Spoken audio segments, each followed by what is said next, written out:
Il existe une maison dans le Périgord, une maison construite il y a plus de 150 ans. Ces murs n'ont jamais vu une bombe anti-moisissure, jamais une membrane d'imperméabilisation synthétique, jamais un spray chimique acheté en grande surface. Et pourtant, dans cette maison, il n'y a pas la moindre tache noire, ni dans la cave, ni dans la salle de bain, ni derrière les murs froids qui donnent sur le nord. La famille à qui l'a bâtie ne connaissait pas les produits modernes. Elle n'appelait pas d'artisans spécialisés. Elle utilisait un seul ingrédient, un ingrédient qui coûtait presque rien, un ingrédient qu'une industrie de 12 milliards d'euros a préféré faire disparaître du savoir commun. Parce que ce qui ne se vend pas ne génère pas de profit. Et ce qui ne génère pas de profit finit par disparaître de la mémoire collective. Voici l'histoire du secret de la chaux. Un secret que les bâtisseurs romans connaissaient, que les maçons de cathédrales transmettèrent de père en fils et que les maisons anciennes de nos régions portent encore dans leurs murs. Bienvenue sur Forbidden House Vault. Abonnez-vous et activez la cloche maintenant. Ici, nous mettons en lumière ce que l'industrie du bâtiment a choisi d'enfouir. En 1847, un maçon du Périgord nommé Pierre construisit sa première maison en pierre calcaire. Il n'avait pas d'outils électriques, pas de produits industriels. La droguerie la plus proche était à plusieurs heures de marche. Ce qu'il avait, c'était une recette transmise par son grand-père. C'est une recette si simple qu'elle tenait en une ligne. Éteindre la chaux, la diluer dans l'eau, passer le badigeon sur chaque mur, 3 couches, du sol au plafond. La maison de Pierre fut terminée avant les premières gelées. 170 ans plus tard, cette maison existe encore. Elle n'est pas un musée. Des gens y vivent. Les murs n'ont pas de taches, pas de noirceur dans les angles, pas de cette odeur caractéristique d'humidité qui s'installe dans les maisons modernes après quelques hivers seulement. Le secret n'était pas dans la pierre ni dans l'épaisseur des murs. Le secret était dans le traitement appliqué avant d'y entrer vivre. Un processus en 3 couches. Un processus qui crée une barrière que les moisissures ne peuvent pas traverser. Est une barrière si efficace que des chercheurs en sciences des matériaux l'étudient encore aujourd'hui. Et une barrière que l'industrie de l'imperméabilisation ignore délibérément depuis des décennies. La chaux n'est pas une invention française. Elle est bien plus ancienne que cela. Les Romains utilisaient la chaux hydraulique dans leurs édifices publics depuis l'an 50 avant Jésus-Christ. Les murs du Colisée résistent encore à l'humidité 2000 ans plus tard. Vitruve lui-même, dans son traité de Architectura, décrit précisément la méthode de préparation de la chaux et son application sur les murs. Ce n'était pas une anecdote artisanale, c'était la technique officielle de l'Empire. Au Moyen Âge, les bâtisseurs de cathédrales appliquaient un badigeon de chaux chaque année sur les murs intérieurs, pas pour décorer, pour empêcher définitivement l'apparition de ce que les moines appelaient la pourriture noire.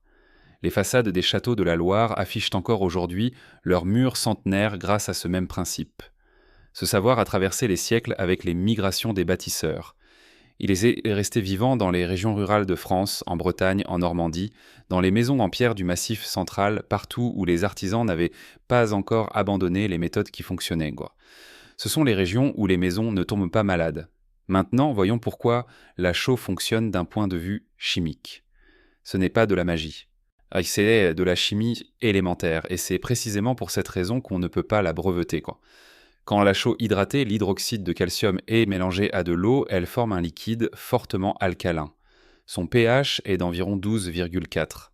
Or, les moisissures ne peuvent pas survivre dans un environnement dont le pH dépasse 8,5. Cela signifie qu'une surface traitée à la chaux devient un milieu biologiquement impossible pour les champignons. Elle ne les réduit pas. Elle les élimine entièrement. Une étude publiée en 2011 par l'université de Bath en Angleterre a confirmé ce mécanisme. Les chercheurs ont testé des parois traitées à la chaux contre 6 types de moisissures différentes. Résultat, aucune croissance observée sur aucun des échantillons traités. Les produits modernes de contrôle, eux, ont laissé réapparaître des moisissures en seulement 90 jours. Les échantillons traités à la chaux n'ont montré aucune reprise après 3 ans complets d'observation. 3 ans sans moisissure avec un matériau qui coûte moins de 10 € le sac. Mais la chimie de la chaux ne s'arrête pas là. Elle réagit aussi avec le dioxyde de carbone présent dans l'air. Ce processus s'appelle la carbonatation. La chaux se transforme progressivement en carbonate de calcium. C'est exactement le même composé qui constitue le calcaire naturel. Autrement dit, un mur traité à la chaux ne se dégrade pas avec le temps. Il se renforce. En 1996, l'Université technique de Munich a étudié une ferme bavaroise dont les murs avaient été enduits à la chaux en 1570. Le revêtement était plus dur que la pierre d'origine en dessous. Des siècles de carbonatation avaient littéralement transformé la surface en pierre. Aucun produit synthétique moderne ne peut prétendre à quelque chose d'équivalent. Alors la question s'impose. Si la chaux fonctionne depuis 2000 ans, si les études scientifiques confirment son efficacité, si son coût est dérisoire et sa durée quasi illimitée, pourquoi presque personne n'en parle plus? La réponse commence après la Seconde Guerre mondiale. À partir des années 50, les composés synthétiques d'imperméabilisation ont envahi le marché du bâtiment.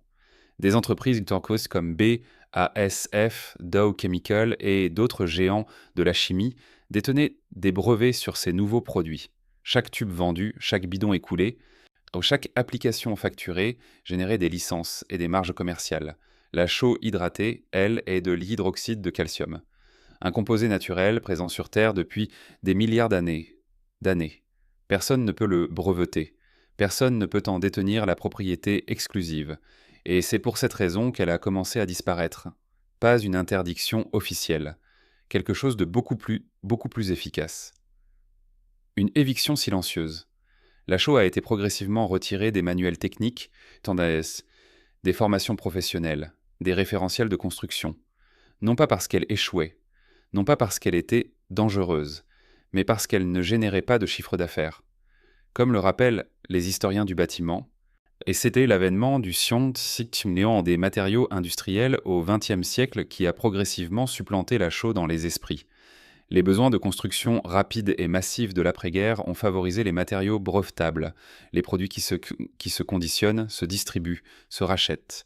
Pour 1970, la majorité des artisans ne connaissaient plus que les produits synthétiques. La chaux avait disparu des écoles d'architecture, des formations de maçonnerie, de la mémoire professionnelle. Pendant ce temps, l'industrie de l'imperméabilisation grossissait jusqu'à valoir des milliards. Voilà où nous en sommes aujourd'hui.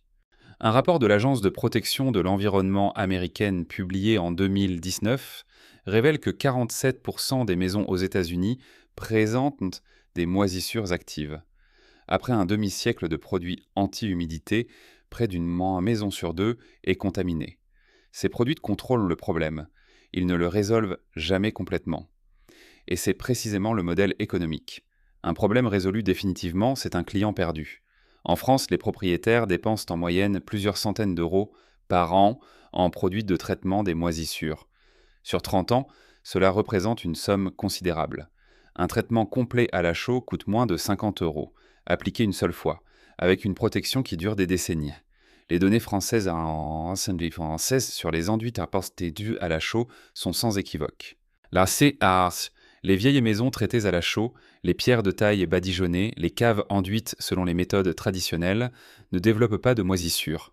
Les problèmes apparaissent précisément là où les rénovations modernes ont remplacé l'enduit de chaux par de l'acrylique, du plâtre ou du ciment, des matériaux qui piègent l'humidité au lieu de la laisser respirer.